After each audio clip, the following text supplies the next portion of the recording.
Hello, everyone. Hope you are well on this Friday evening. We made it to Friday. It is November 17th. It is 8:42 p.m. as I start to record this video.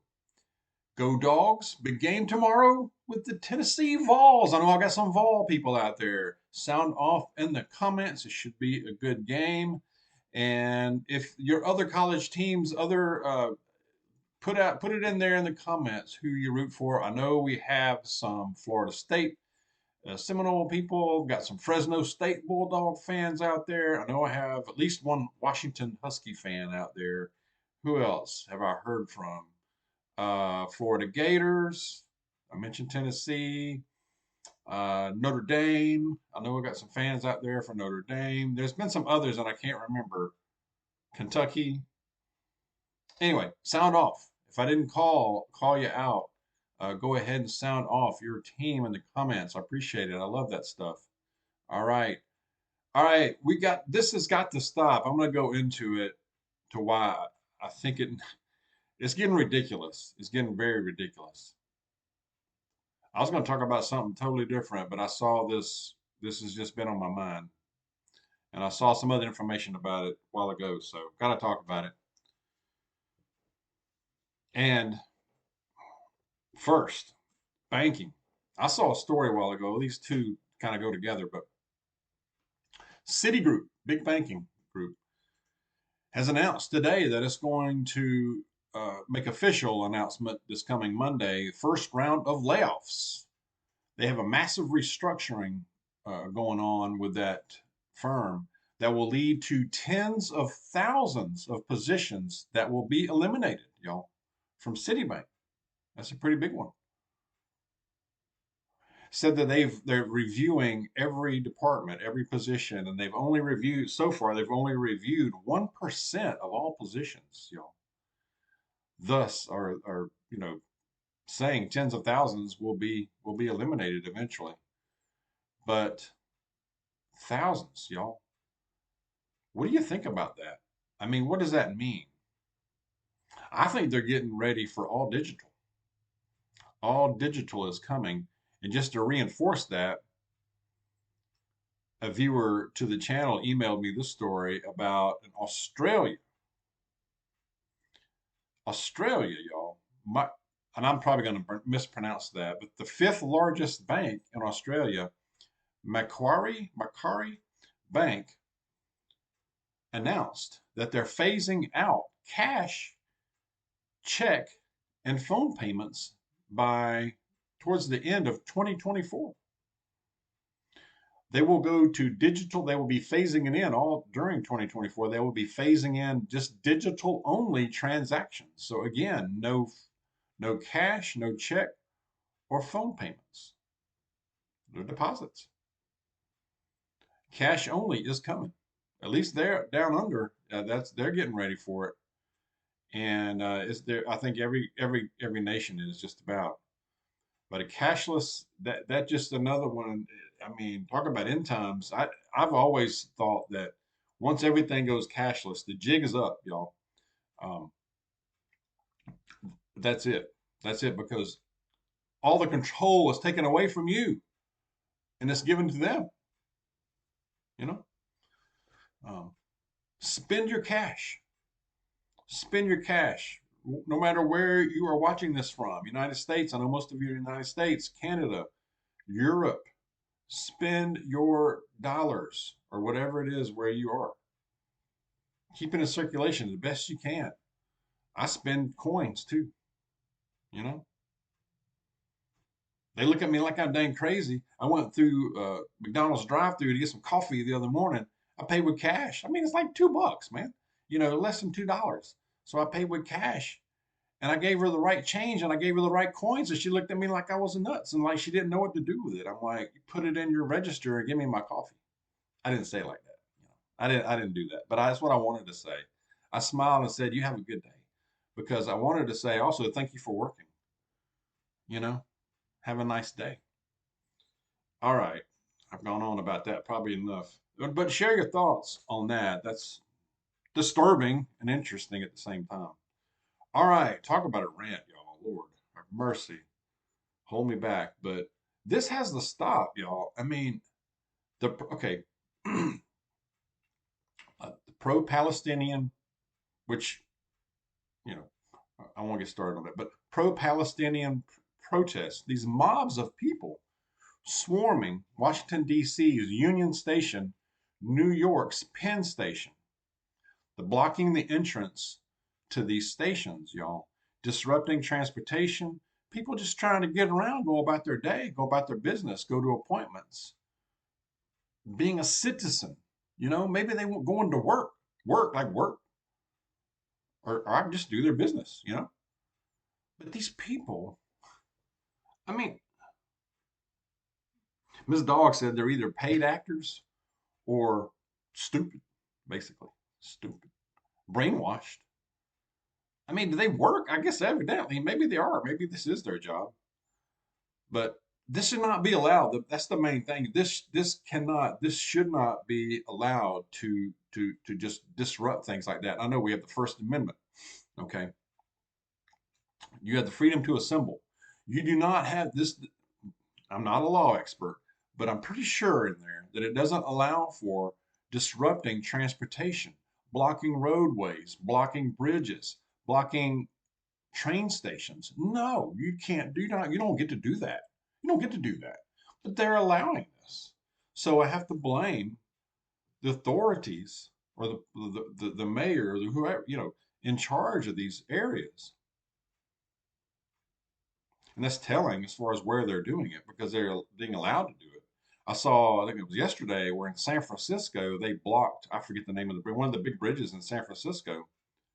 They successfully blocked it for a while. I don't know how many hours it was. I did read later that police did come and arrive in force and take care of that and clear it. Thank goodness.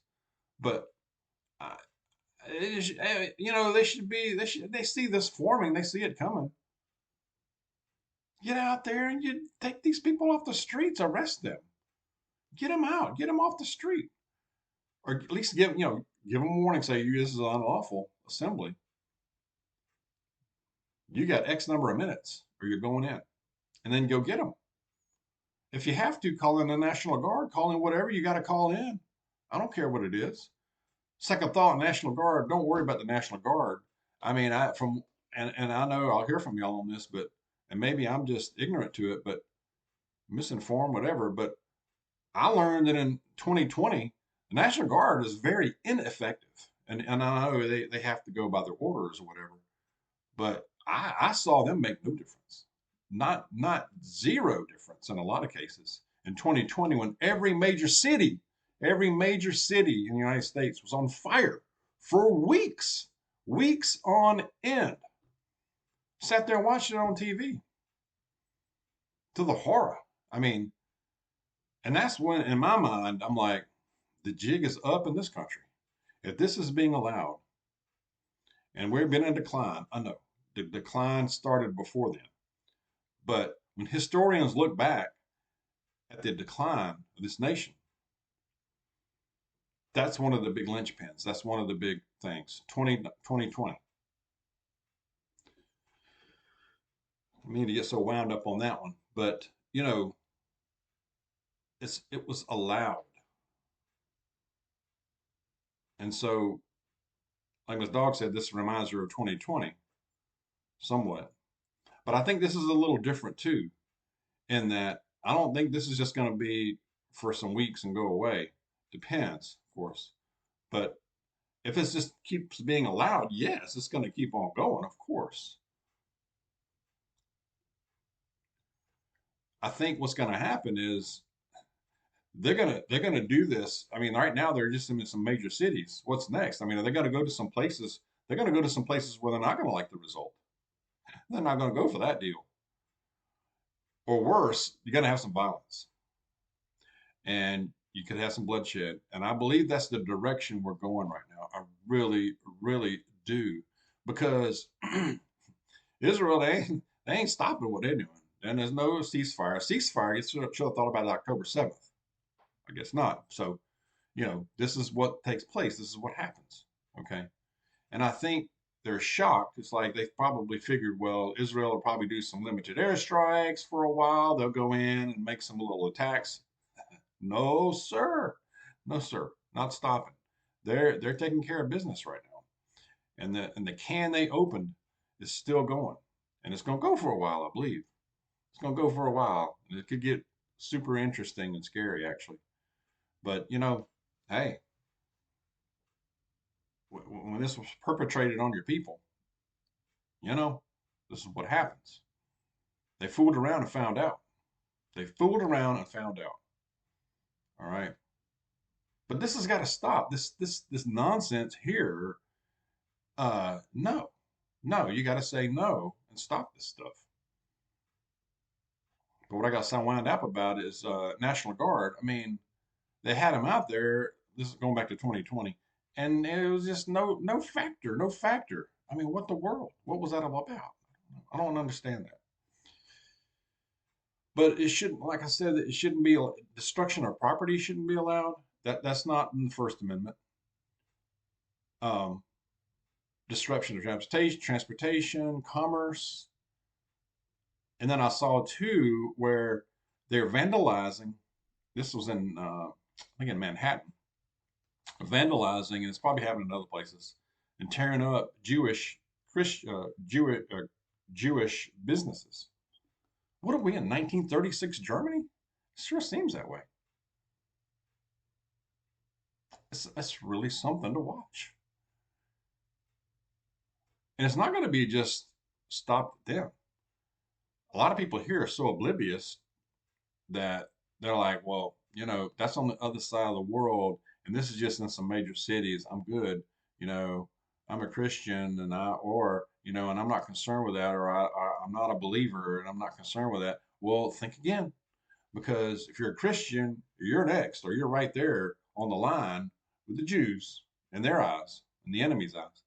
And if you're a non-believer, you might even be moving up on the scale to be next because you're not a believer in anything like that. So yeah, they're coming for you too, pal. They're coming for you too, homeboy, and homegirl too. So um, think again and think critically. These people that are out there, what in the world? I mean,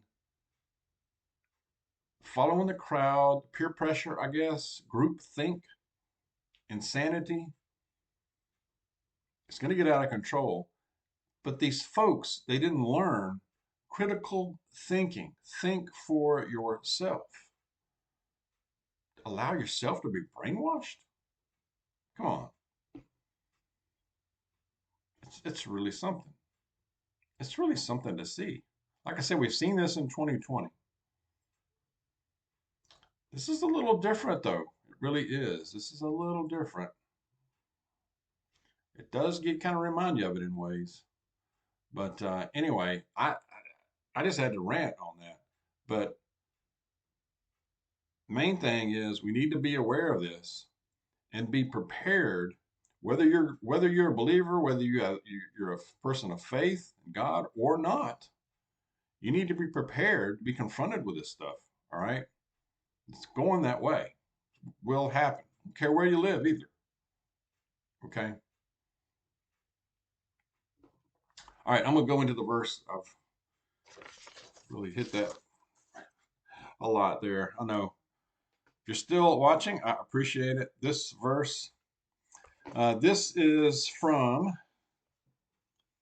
the verse of the day on the Bible app, actually. 1 Corinthians chapter 2, verse 9 says, but as it is written, what no eye has seen, nor ear heard, nor the heart of man imagined, what God has prepared for those who love him.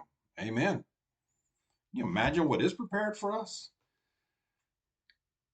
He just wants us to love him, not necessarily just all the worldly things or religion itself or other distractions, but love him, have that relationship with him, and try to be more as best we can like Jesus, who did not sin at all. We are going to fall short. We're not perfect like him, but I think when we make the best effort that we can and progress in that and make that journey and then trust in God. I think that's where we need to be, and that's all you can do, really, and keep in the Word and keep praying. Okay, share your thoughts on it, on all this. But going into a weekend, let's be aware out there, be safe, go about your business. Again, share your thoughts. God bless you. I'll see you soon.